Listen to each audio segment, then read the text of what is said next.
gentlemen. I request that everybody just take their seats so that we could start.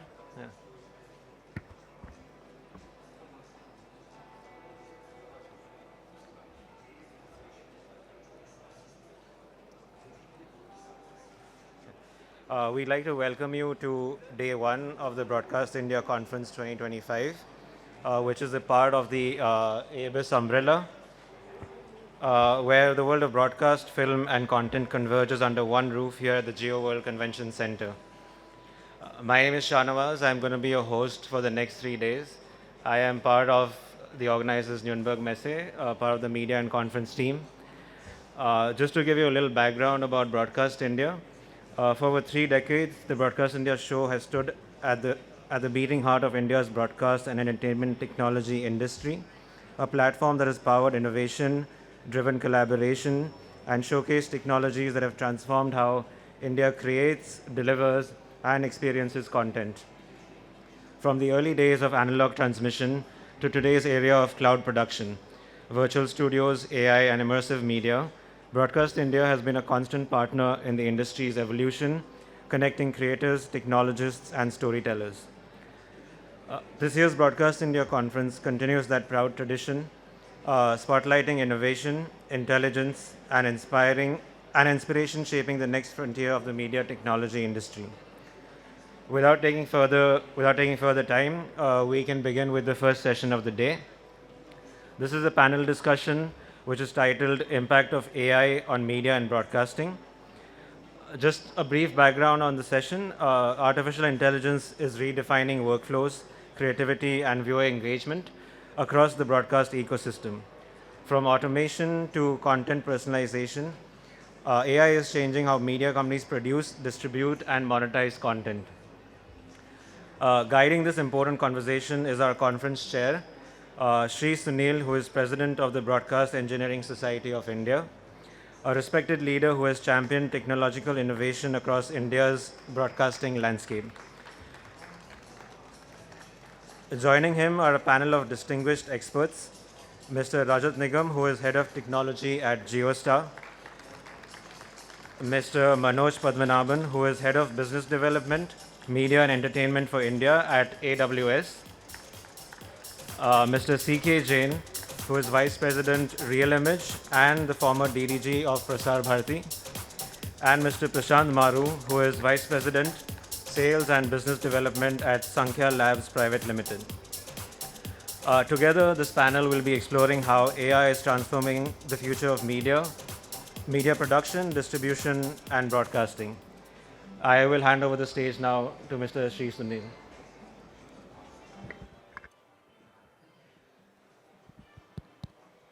Hello.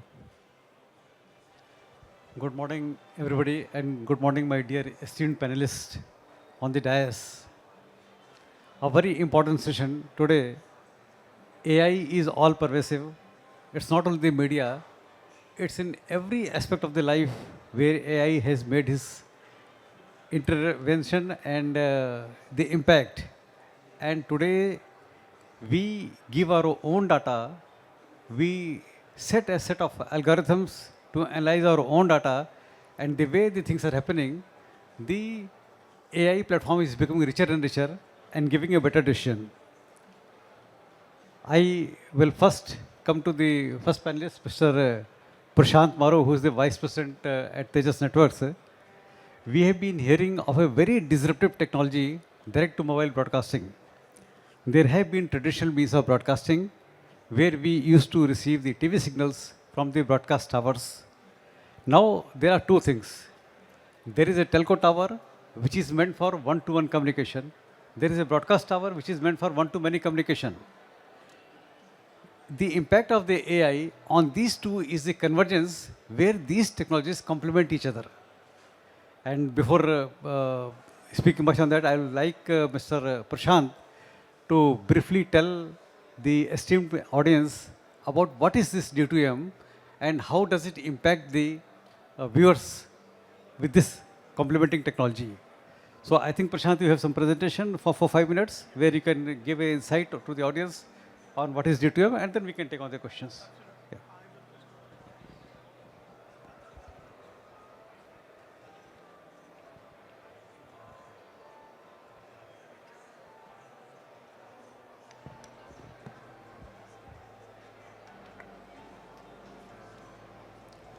Can you start the presentation, please?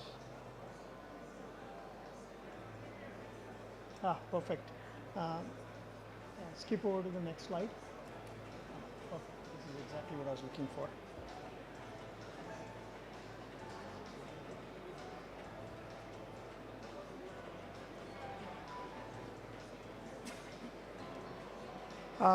I'll start with what is it that we are trying to create.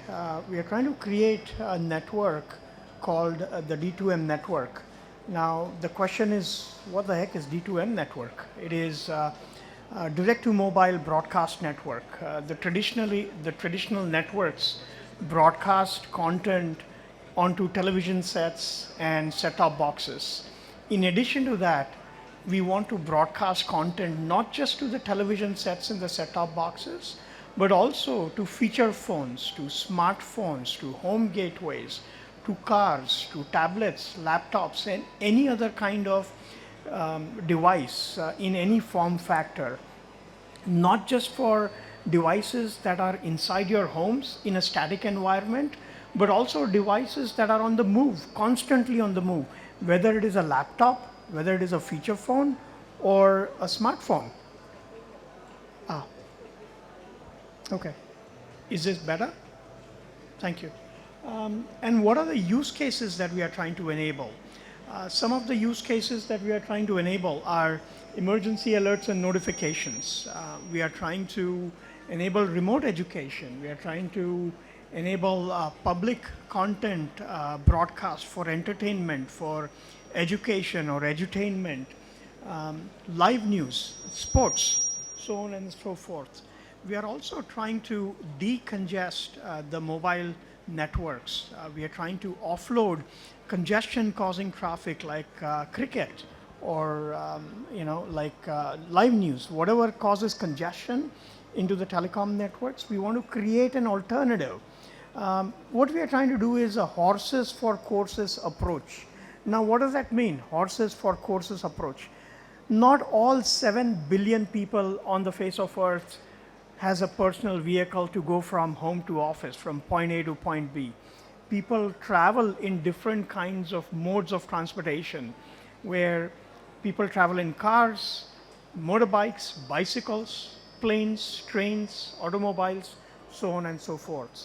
So that is exactly what we are trying to create in the world of telecommunications, in the world of broadcast. Today, broadcast is one world which is completely different from telecom. So we are trying to bring the best of both worlds, converge the two disparate worlds, and create a service called the D2M service. In addition to that, we are also trying to use this for secure. So what is it that we are trying to create? So this is all about the use cases. How about now? Is this okay? Yeah?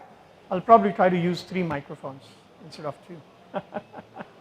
So we are trying to create a network that will supplement the traditional mobile networks, not compete with them, but supplement them, so that we have the ability to reach not millions, but billions of subscribers, whether it is a television set or any other kind of mobile device. What is it that we are trying to do in terms of bringing AI onto a broadcast network like the D2M network? We are working with my colleague here, Manoj from AWS, where today the traditional CDN architecture is a 3-tier or a 4-tier CDN architecture, where you have tier 1, tier 2, and tier 3 nodes. What we are adding to that, in addition to having the edge tier CDN node, we are trying to create a far edge CDN node, which is right inside your mobile device.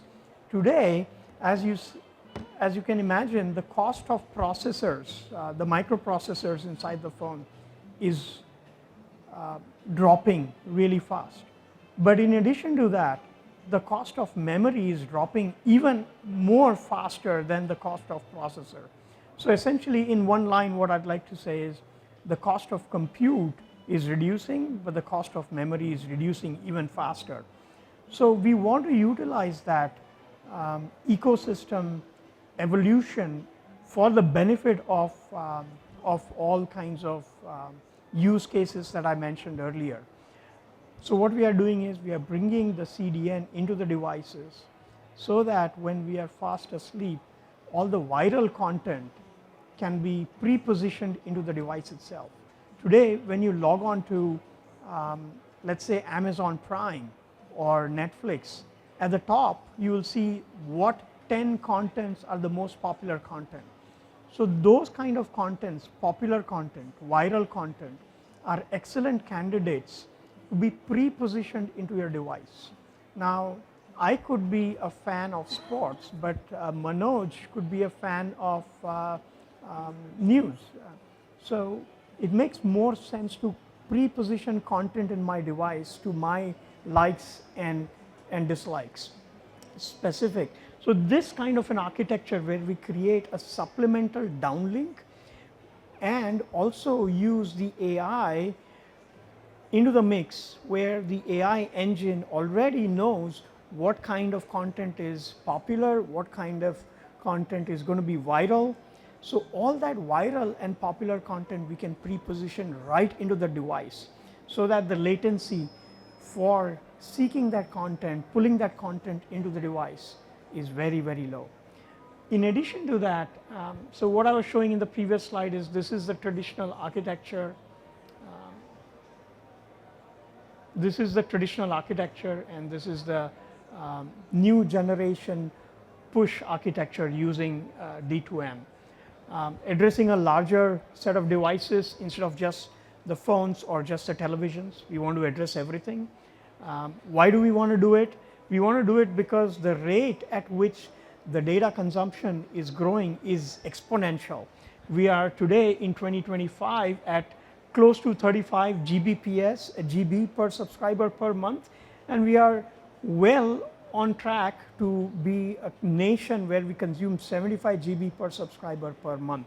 So if we have to support this kind of growth, the traditional mobile networks are not good enough. We need converged networks where we can use selectively both the unicast mobile communications as well as D2M broadcast communication in tandem right next to each other without competing with each other. This is kind of a picture, a very high level picture of what it means in terms of convergence. The traditional broadband network at the bottom and the converged broadcast network serving the same set of subscribers. What we are trying to create is a smart pipe, not just a traditional fat pipe, so that we can selectively send content from one medium to the other medium. We are also trying to create a local semiconductor industry for India where the requirement, the market is India first, world comes next right after India.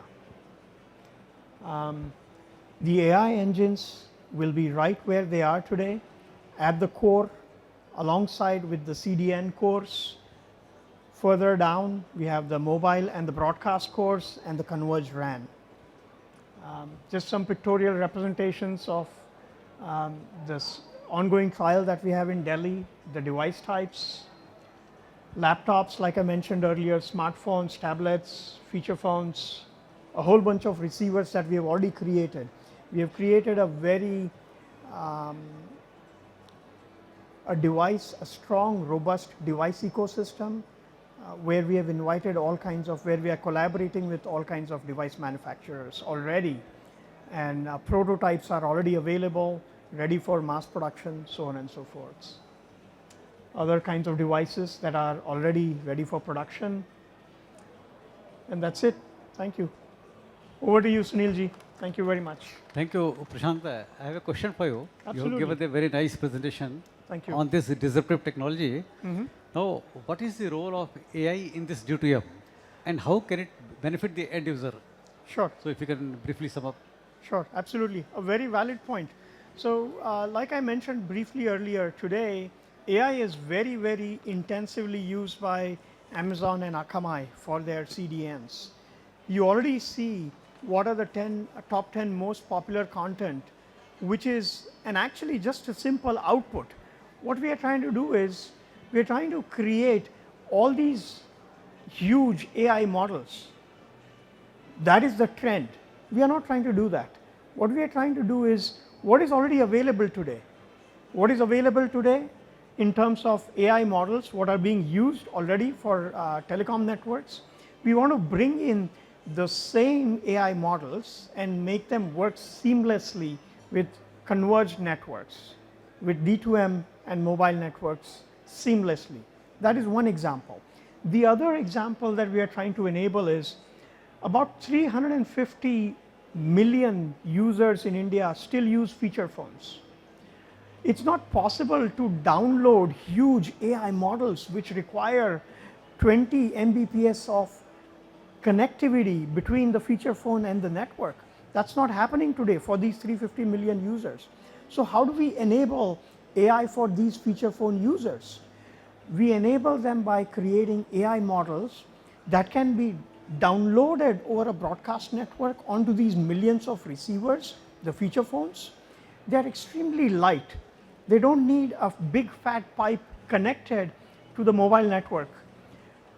What we are doing is over the broadcast network, download these extremely light AI engines into the device feature phones itself and enable them with a phone with a capability of talking to the phone instead of typing the SMS in a local language.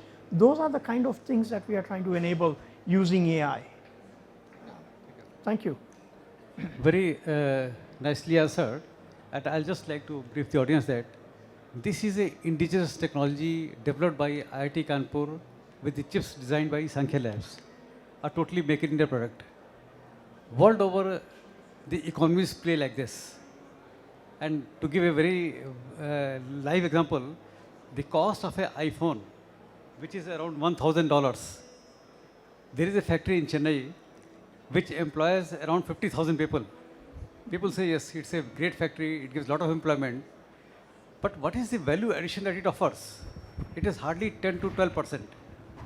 You include all the costs of the chips, manufacturing people, labor, capital, machinery, everything. Out of those $1,000, it comes to only $250. So where does the remaining $750 go? It goes to a person sitting in the Cupertino who has developed the IPRs for this. Right. And that is why Prashant has made a point. It is totally make in India product where if exported to a global scale, already POCs have happened in Delhi and Bangalore. And once the trials are complete and exported to global scale, then India will reap on the IPRs as other world economies do. And it is not only the IPRs, it is how they play the standardization game also. You dictate in terms of spectrum allocation, you dictate in terms of standardization, and you set a roadmap for the future. So very valid point, Prashant, you have made. With this, I think the country is definitely going to leapfrog to a global scale where India developed technology will be exported. Thank you very much. Thank you, Sunilji. I think you said it very well. I couldn't have said it better. It's really Swadeshi movement happening all over again after 1947. Thank you. So, moving on, friends, we have our next panelist, Mr. C.K. Jain, who is the Vice President with the Real Image. He has been the DDG with Prasar Bharati, a very seasoned technocrat. And Mr. Jain, how do you conceive this technology, what Prashant has told about direct-to-mobile broadcasting, about how AI is being used in this technology, and what are the benefits to the end users? Okay, you try to have your point of view. Hello, hello. Hello, hello. Hello, good morning everybody. Thank you, sir. I thought we are discussing only one disruptive technology, that is AI. But now what emerges is we are discussing not one but two disruptive technologies here in this panel discussions. Of course, we all know AI is a disruptive technology.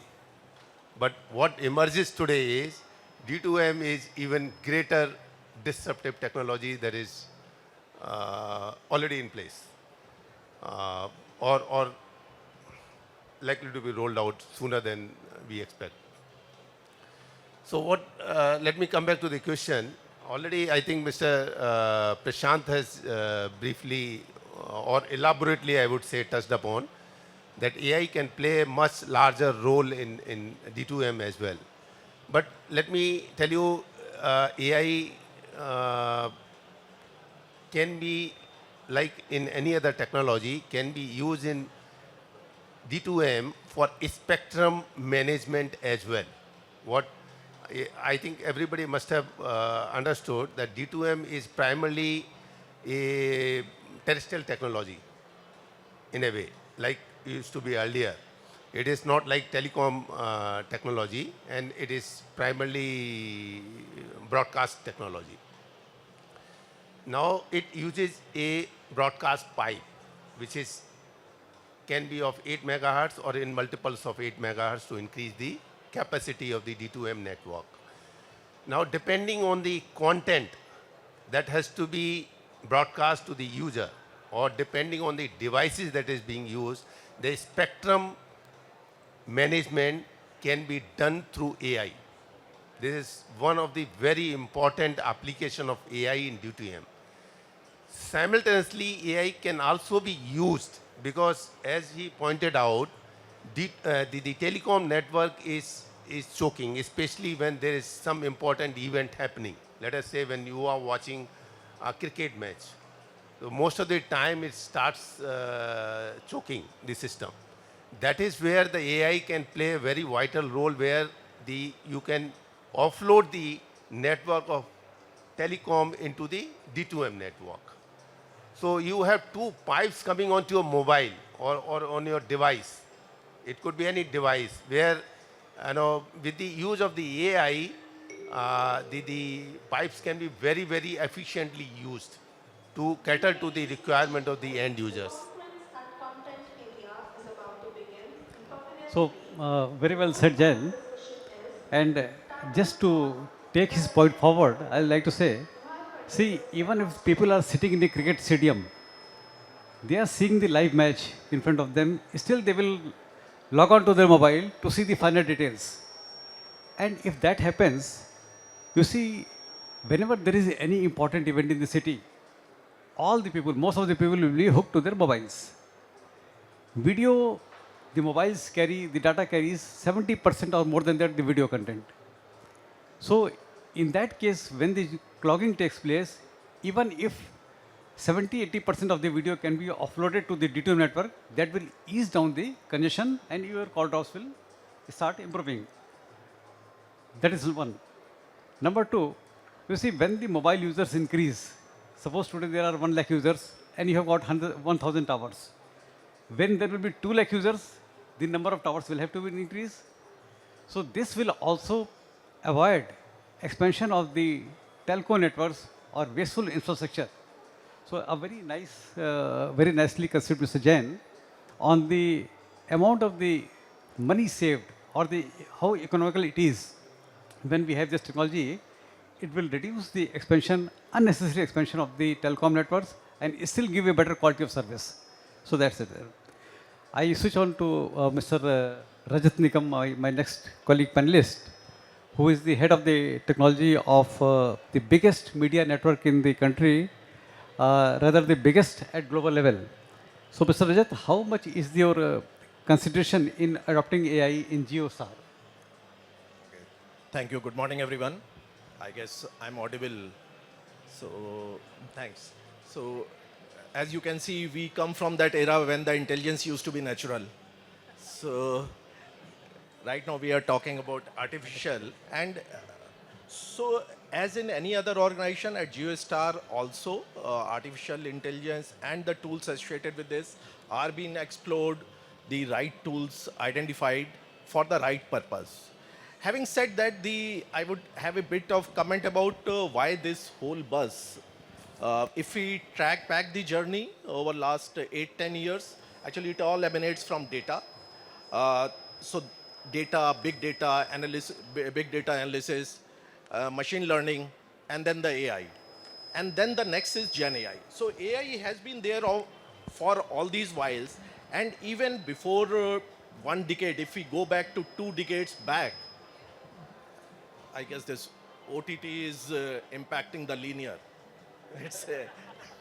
So, so there too, and the right point as mentioned by K Jain and Prashant about the spectrum management. So even in traditional technology on satellite communication, we used to use statistical multiplexing, which would intelligently allocate the satellite bandwidth to the type of content it was. If we are using a simple multi-channel beam, it would allocate more bandwidth to sports as against a talking heads content. So it has been there for that. What has happened now? It has enhanced. It has become much more at the face of you. It has started impacting your life. Like while I was coming over here, a message came, okay, there is a traffic, move fast. So that is the AI at the basic. Now, all these sectors, whether it is media or any other, they are trying to use AI. What AI has done is it has democratized technology.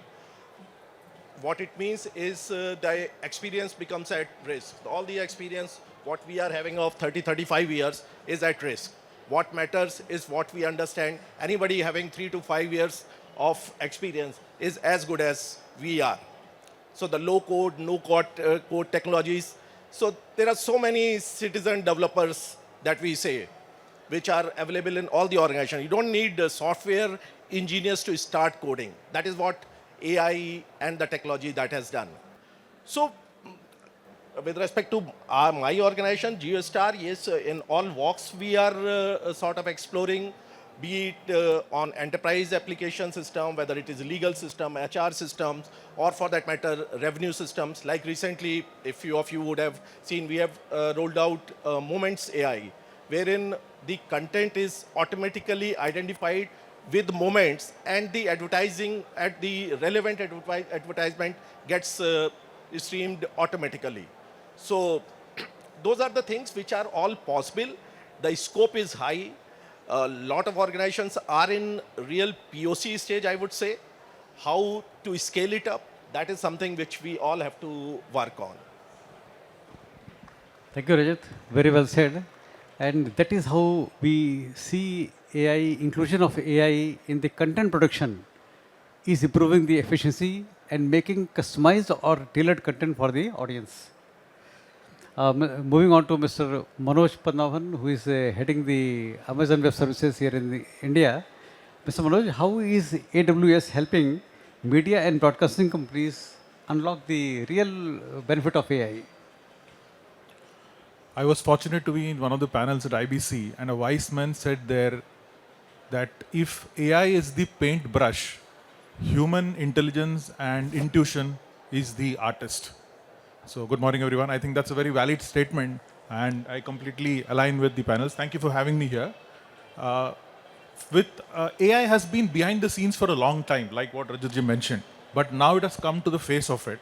And if you look at Amazon as a culture, we have been serving media customers for almost 20 years, and more than 25 years old is the technology of AI and ML, which we have been using on Amazon e-commerce. It has been skewed into it right from the e-commerce to these front retail outlets, from there to the Prime Video and to all the OTT customers. So what I will say is that with my experience of handling and talking to the customers out in India and the other regions, I would bucket this into three important verticals. One is on the content production side. The second would be on the media supply chain, and then how do you build engagement and monetization part of it. On the content production side, AI is helping definitely a content creator to enhance the speed of creating a content, right from storyboard to the concept to the final stage. They are helping artists to come fast into the game, create better content, and once content is created, there is a plethora of devices which are waiting for the content to be consumed, with consumers having an unprecedented demand of content because everybody doesn't want to watch the same type of content, and they don't want to watch the same content on different screens. So depending on that, a customer is able to create that particular content at the speed and offer it on different screens. Moving and then also creating subtitles, all the general things that you do for content creation. When you come to the media supply chain part of it, there is huge repository of content lying with every content creator today. How do you unlock that value of the content is something where AI is helping. So using Amazon services on Bedrock, Amazon Personalize, and many other services, they're able to unlock the value of the content in terms of understanding what content is residing in what frame. So if that enhances the search facility also. So for example, from a consumer experience perspective, if you look at Prime Video or any other OTT providers who introduce features like X-ray, we are able to understand how do I, after a small break, you come and watch the content. How do I get a quick recap? How do I understand who's behind the frame? How do I get saying that, okay, can I get a content where XYZ character had a fight with YZ behind the trees? That's something that can be pulled out immediately. I want to watch it because the demand of the consumer is very high. And it is humanly impossible for all of us to put together our efforts, time to create that demand for the content. That is where actually AI comes in. Now moving to the last part of it, which is the monetization, the distribution part of it, there is plethora of data bytes moving in. For example, with NBA, we recently announced that we are going to be their AI cloud partner, which means that the petabytes of data that is coming into it, how do you churn that data and enrich the fan experience is what we are trying to do on the monetization and the other parts of it.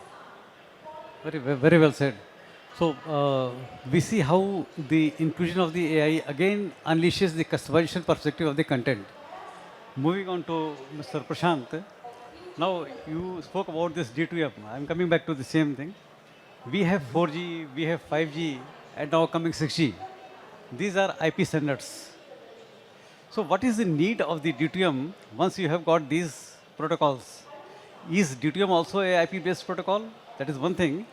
And will the inclusion of the AI in the D2M require a network change in the architecture? So two questions to you.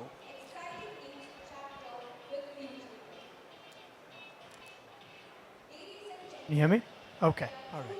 Yeah, thanks. I was not sure if it was turned on or not. Yeah, a very valid question. What is the need for D2M pipe while we have 4G, 5G, and pretty soon we'll have 6G as well? Well, what's happening is today the cost of delivery per bit is very, very high.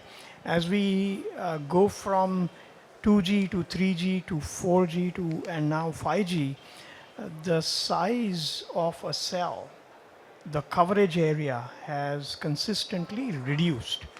The reason why it has to reduce is because we want higher throughput, and they are inversely proportional. Higher the throughput per cell, lower the size of the cell. The reason why you have that inverse relationship is because we are trying to send one-to-one content from the network to every unique customer, even if they are watching the same content at the same time in the same geography. You still have a unique channel between the network and the user. You don't really need that for everyone. You can travel by cars when you want to go to a wedding, and you can travel by the metro when you want to go to work, right? Same thing over here with broadcast network, where the viral content can be offloaded from the unicast mobile networks and onto the broadcast networks, the D2M networks, seamlessly. So from a user point of view, when he's looking at Amazon Prime app, an OTT app, he doesn't know whether that content that he's going to consume is already pre-positioned using a D2M network, or is being received live using a D2M network, or it is being sent over a unicast mobile network. He doesn't care. He doesn't need to know. For him, it should be seamless. He just presses the thumbnail of the content he wants to consume, and he consumes it. For him, it should be seamless. Now, how does that seamlessness happen? The seamlessness happens because what Sunilji rightfully asked, how do they converge? They converged easily because 4G, 5G, as well as D2M, all three of them are fundamentally IP networks from the ground up. Because they are IP networks, they can converge seamlessly. Because AI takes that IP content and processes it using AI, using the artificial intelligence, it becomes seamless. The same existing AI models that Mr. Nigam mentioned and Mr. Manoj mentioned earlier, that are in existence, that are already being utilized, can be utilized for a D2M network as well. So it is like taking disparate points from different parts of the ecosystem and converging all of them together to give a much better experience, user experience to the end user. That's the whole idea. Thank you. The second part, will the network architecture require a change if AI is included in this UTM? Absolutely. The network architecture will drastically reduce in cost. So if we require, let's say, about 100 sites to cover 100 square kilometers, I'm just throwing out numbers here to give you an idea. These are not exact numbers. So if we require 100 sites of 4G to cover 100 square kilometers or 10 square kilometers, then using D2M, we would only require maybe 2 sites, right? So the cost of network reduces because now we are sending content one-to-many instead of one-to-one, right? So when you're doing one-to-many, the cost economics become very, very beneficial for the mobile operator and hence for the end user as well, right? Or the telecom or the broadcast operator and hence for the user as well. So absolutely, the cost drastically reduces. It requires change in the network architecture as well as in the device ecosystem. And that's why, Sunilji, I mentioned earlier that we are working with a host of device manufacturers in different form factors to enable D2M into those devices. Very, very well said. Coming to what Prashant told, that because these are IP standards, IP protocols, the telecom also, as well as the DTM, I see a very inherent advantage adding on to what he has told, that there are about 28 crore TV households in the country, out of which 28 crore households, of which 19 crore are TV households, and the rest 10 crore are TV dark. Now, at the same time, there are about 80 million mobile phones in the country, and added to that 25 million feature phones. So imagine the content which is coming to 19 crore households. If that goes to 80 million plus 25 million, everybody has got a mobile phone, everybody will be having access to the content. So the amount of the production of the content, amount of the jobs and the opportunities it will create, that will enormously increase. So right now from 19 crore households, we are going to 110 crore households by the inception of this DTM. I think a very valid point, just because it is an IP standard and very seamlessly can integrate into the mobile phones, so it will fetch a lot of value, that I'll say. So, So- why only 220 million households? With the D2M technology, since it's going to the mobile devices directly, it is 1 billion Yes. mobile devices where the D2M signals will be reaching. So reach is enormous, wherever you are. So it's delivering anywhere, whether at home or on the move.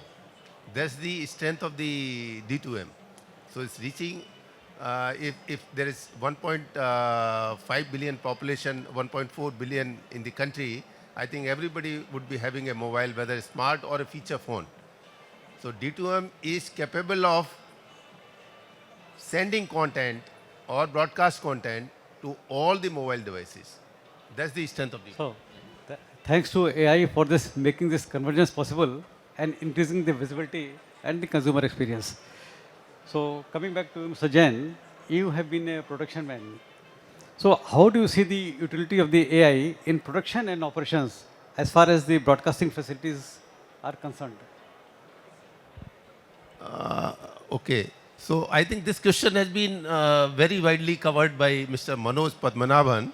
So like he said, AI, if you see in the media ecosystem, covers primarily 3 parts. One is the production, another is the monetization, and third is the audience engagement, right? That's what you mentioned. So, of course, I think he has already covered the production part, also covered the monetization part. What has not been covered is the audience engagement. That is where also AI is equally useful. Audience engagement, now what I want is the personalized content. Like AI was, like Rajat mentioned and Manoj echoed the same thing, AI has been in existence for long. We have only thing not known it by AI. Like, when we were using the smartphones, we started typing, you were getting the words that you were about to type, you already get a autocomplete word. right? You know, they give you a hint. What are the words, likely words that are likely to happen? That was also AI. And like you mentioned, statistical multiplexing. As I said, spectrum management in AI time, the statistical multiplexing has been in existence since the time multiplexing came. The MCPC, we moved from SCPC to MCPC, right? That is where statistical multiplexing came into being. Now coming to the audience engagement, like the personalized content, the content of my choice. So based on my behavior of watching the content, the broadcaster or the distributor or the platform owner can ensure delivery of the content of my choice. Okay, that is the strength of the AI. AI can, of course, be used in operation and production where the efficiency, the reliability can always be ensured, because AI is being used, as he pointed out, Mr. Manoj mentioned, that like you have a long sports content, and based on certain parameters, you can create a reels out of highlights, or reels out of, or let us say you want to make a teaser out of a complete movie, or complete show. It can be done in a very, very short time. That's the strength of the AI now. It depends as to whether you want to use it as a tool, or rather AI has to be used as a partner for reliability, for efficiency. Uh, that's the strength of the AI as to how you want to use it. So before moving on to the other panelists, audience, if any have questions, you can pitch in between also. We will be happy to take your questions between while we keep. Any questions from anybody here? Okay. So if it comes to my mind, you can raise your hands. We'll take it in due course of time. Mr. Rajat, you have been, yeah, Mr. Manoj, please.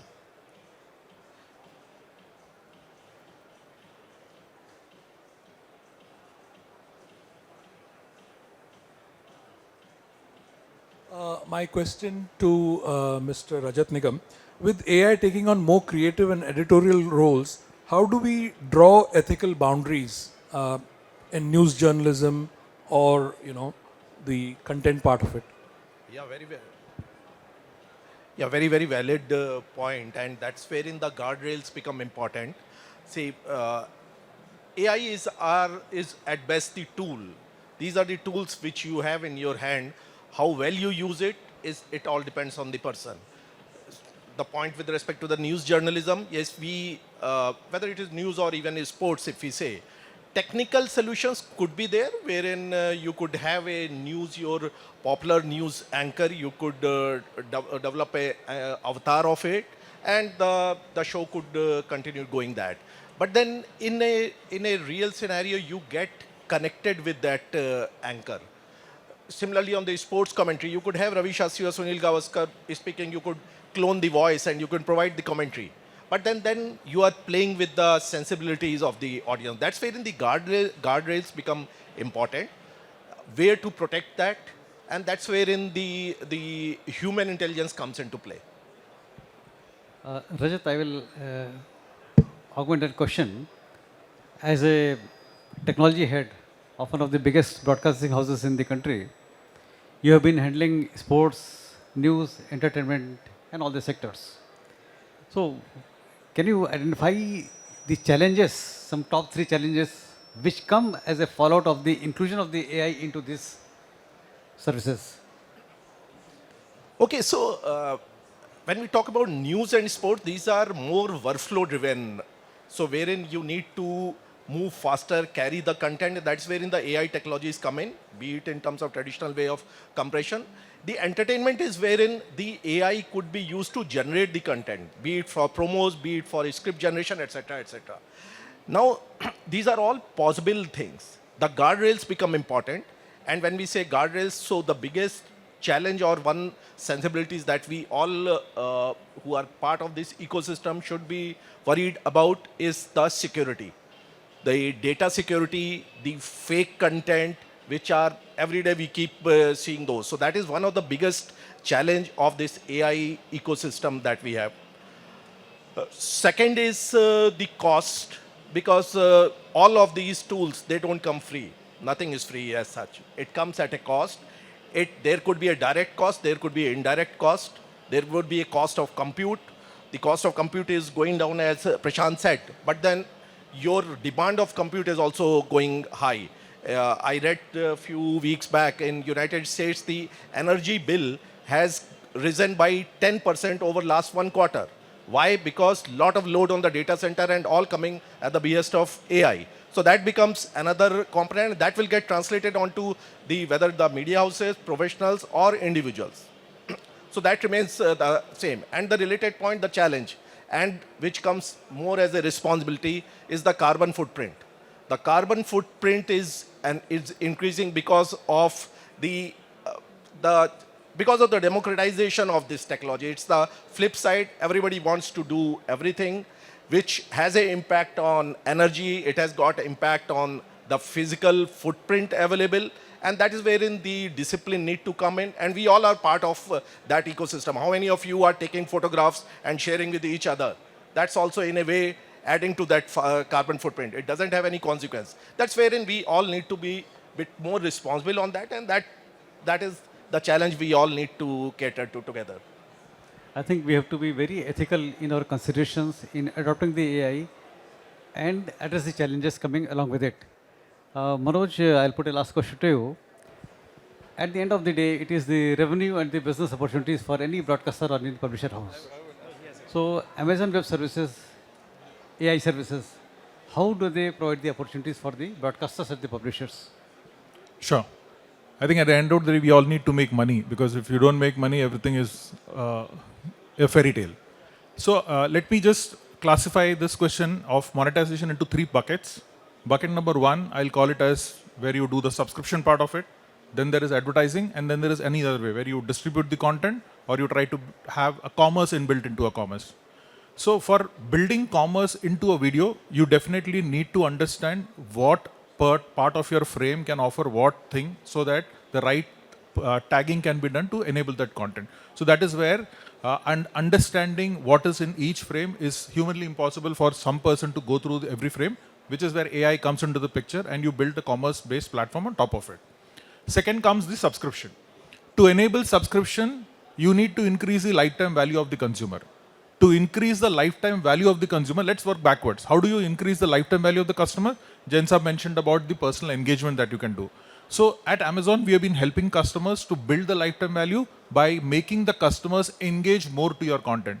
How do you engage more to your content? So that when I come on a content, my preference choice should be showcased, where I can actually understand what content I'm going to watch. Therefore, what should be the next relevant content that should come to me. Unless and until I do that, the customer will just quickly shut off and move away. So how do I build that engagement? How do I give him the value? How do I build enhancement of that particular value is something that we use AI to do it for most of our customers. Then comes the third part, which is your advertising part. Now, India is approximately around a $15 billion advertising business, out of which $7.5 billion is digital. Now, in digital, how do I enhance the CPM values? Because 90% of my content is within the wall garden of Insta, Meta, YouTube, Facebook, and all the others. So all my news companies, my publishers, my entertainment companies are trying to add value, and how do they go and increase those CPM? How can I increase CPM if I don't know who my user is? So AI helps you to build that customer 360-degree profile of your user, what he does, what he watches, how he goes. That's more important for you to understand. How do I place the right ad at the right spot is also something that AI helps you to do it. Because using Amazon recognition or any other tools, you understand in a particular frame what comes. If it's a pizza scene, can I have a pizza brand immediately on top of it that can add value to it? Then comes a very long tail perspective of how do you have convergence, which typically means that how do I mix all the signals that are coming to me? I'm a media company, but I've got many other businesses also. How do I combine all the data points and devise a signal and understand here is a customer who eats a burger with X amount of thing on a Wednesday using this thing.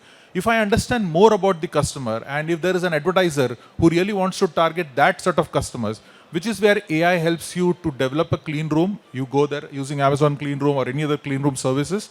You understand, you're able to exchange data without understanding what the protocols are and still try to engage that user and point out the relevant ads to him, which basically helps the advertisers give that ROI, which is much better for the publisher. So these are the three ways where we feel monetization helps a customer to build that. Thank you, Manoj. Very enlightening to know how the customers are engaged and on the financial aspects, how the services can manage. Thank you. Prashant, yeah, Mr. Sheshadri, your question. Just. Check 1, 2. It's on. On? Yeah. On. Question to Manoj on this. Monetization part coming across. We have YouTube paying out somewhere around 21,000 crores to the Indian YouTube makers. Now with AI and with D2M coming across, can we have something called the iTube or the BharatTube and AWS doing some kind of monetization for the Indian YouTubers? Okay, Because so when you say YouTubers, you are talking about the content creators. absolutely correct. Absolutely. So I said that AI helps a normal person to create content faster, which is where I said in the initial that how do you enhance the content production? Today, for you to write a script, to storyboard and get into that artist frame and finally make a video out of it is a long process. AI tools help you to develop that content faster at a richer speed. Then I mentioned also about, for example, you are a customer who is watching content on mobile. I am a customer who is watching on a television. There is another customer who consumes content on a digital platform or a newspaper. The content is same. How do I help him to create content which is specific for a device is where AI comes in. So the moment the news is out, for example, a prime minister talking about a particular topic or the finance minister talking, the consumption of that content, I'm not interested in listening to the entire speech, but I would really like to understand what are the value adds that it gives to my industry. I can actually pick, choose and create something because I understand the profile of the user. If you are a user who's consuming sports content and is there a value that comes out of the finance budget, you will be able to target it better. So understanding the consumer is important. If I understand the consumer, the content creator benefits in terms of creating more and more content. Going on to the second part of it, YouTube has remitted somewhere around 12,000 crores of $20,000 crores dollars. So can it be stopped by using AWS or by using D2M on that platform? So let me clarify, I'm not here to give gyan on anybody else's business. But if you ask me whether you can create content and offer it on a platform, it's still available, like what I said. Because if I understand my customer, I'm able to offer the content to him. If you can create another YouTube, AWS is not into the business of creating platforms for it. AWS helps, for example, Netflix is my customer, Prime Video is also my customer, JioStar is also my customer. So we are very customer obsessed in terms of offering solutions. We are here to tell the content creator that you focus on creating content and leave the technology to us and we'll support you. Like what Rajat mentioned about how do you build guardrails into the content of generative AI, how do you have resiliency, how do you create security, that's what AWS focuses into. Trust, I got you, right? Perfect. Thanks. You had a question, please. Hello? Yes. Can you quickly introduce yourself before asking the question? Yes, quickly. So I know everybody, most of the media production companies today would like to use AI. As Mr. Rajat said, they are doing POCs. Some of them already adopted AI. And we know in the world, the AI providers are the giants, you know, AWS, GCP, and Microsoft, and so. I come from the Middle East, and there is big concern from media organization about the adoption of cloud AI services or even hosting systems in the cloud in terms of security, data sovereignty, being able to, the privacy part of putting their content in the cloud. And as we know today, to process AI, you need to upload some of your content to the cloud for processing. How is it seen here in India, okay, for customers from the media industry, and how open are they in terms of security, in terms of using services or uploading and putting their media in data centers which are mainly not Indian mainly owned, like AWS or Microsoft or GCP. And how do you see this? And how open are the media companies for this? Mainly, yes, for Mr. Rajat as main customer here. Okay, so the data, as I said as a part of the earlier question, data security sovereignty is a very, very important part. So that remains a concern, and that remains a concern for everyone. There are governance which are happening around. The government is working on the principles, the guardrails, guidelines, etc. The DPDP Act, which is to be notified soon, it will take care of that aspect as well. However, saying that, uh, this is something which is related to individuals' awareness as well. We all need to be very, very focused or conscious about what we are sharing with whom. And that's wherein that is the only solution. If we are aware where is that risk, we would take care of that. Otherwise, in today's life, when we are all connected, the geographical lines are very, very grayish. It doesn't matter that we are sitting here, the data would be going out of the country. It doesn't matter. We are living in a connected world. What is the data which is sensitive to me? I should be aware about that, and that I should be able to take care. Thank you. Does it answer your question? It answers, yes, but that's fine. If it's quick, let's wrap it out. Thank here. you. Thank you very much. Thank Yeah. you. One last question, Jan, within a minute. Do you see AI replacing the broadcasters in near future? Very, very scary question. I am sure many of you must be scared about it. But you see, the change in technology has been, around the globe, and this concern or this fear, we are not seeing it for the first time. Right from when machines came, then the computers came, then the automation came. Now the AI is another disruptor. I'm sure the AI is not going to replace the broadcasters. But broadcasters who use AI may replace the broadcasters who don't. That is for sure. So it is, it is the how fast one can adopt the AI for, now it is inevitable. AI is inevitable, it's there everywhere. As I think in the very opening remarks Sunil ji mentioned, AI is pervasive. It's there everywhere, whether we like it or not like it. We are part of it. It's best that we adopt it as early as we can. And that's the only way survival is there. Because I am sure, like you are seeing, some big IT companies laying off the employees. But it's not that they are just laying off. They will employ new employees with new skill sets. So new roles will change, the profiles will change. That's what is going to happen. I'm sure what you must be reading some of the statistics. If 2 million jobs are being lost, I am sure new 4 million jobs are being created. The only difference is with new skill sets, with new profiles, new roles. That's what will happen. So that's my opinion. AI is not going to replace broadcasters in any case. Thank you. Thank you. Thank you, dear friends, all of you. We had a very nice, very energetic discussion covering all the aspects of the impact of the AI in media and broadcasting, including the financial aspects, including the technological aspects, including the adaptation aspects, and how the AI will help broadcasters customize their content in a very short span of time. So thank you very much. Any questions which you have, you can share it in due course of time. Once we are out of this, and I'm getting reminders from the organizers to wind up the session, as we are running out of time. Thank you all very much.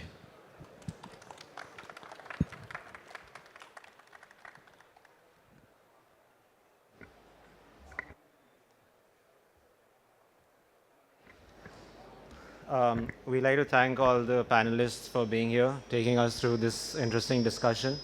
Also, thank you to you, the audience, for being here. Before we just move on, I request you all to stay here for the next session also, which is very interesting. It's a keynote address, which is on shaping the global media tech landscape. And I'd like to call upon Sonia Prashar, chairperson of the board and managing director, Nürnberg Messe. I'll just give you a very short background about what we are going to hand over Memento to the speakers who are here. This is basically something which is in line with our goals of sustainability. It's actually a tree certificate. We work with an organization called Grow Trees. So basically, on behalf of each of the speakers here, we'll be planting a tree on their behalf, which actually can be tracked because the certificate has a digital ID for each tree. Yeah.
Thank you, everybody.